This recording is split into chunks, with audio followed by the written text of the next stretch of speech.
আমরা যখন মুক্তিযুদ্ধ করেছিলাম, দেশকে স্বাধীন করেছিলাম, আমার যুদ্ধের পরে তখন আমি একজন কর্মী যুবক, সবেমাত্র ইন্টারমিডিয়েট পাস, তখনও পাস করি, সেকেন্ড ইয়ারে আমরা উঠলাম পরীক্ষার আগে।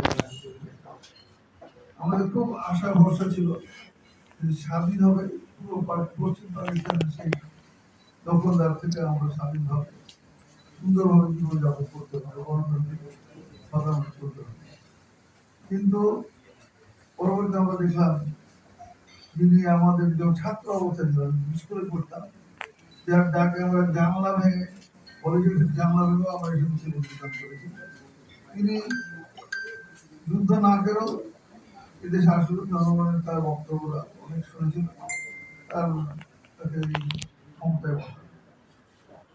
উনি এত লোভী ছিলেন, গণতন্ত্রের জন্য সবসময় আমাদের বিভ্রান্ত করেছেন, অথচ তিনি নিজেই প্রধানমন্ত্রী থেকে স্বঘোষিত প্রেসিডেন্ট হয়ে,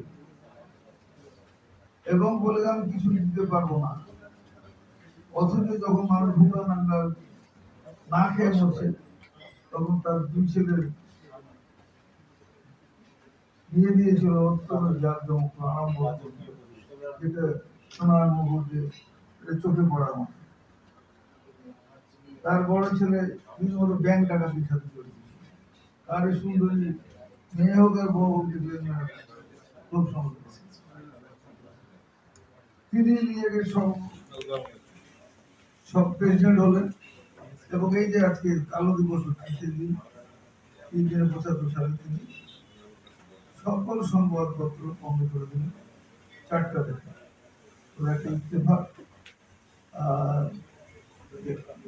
বাংলা, অবজারভার, টাইমস।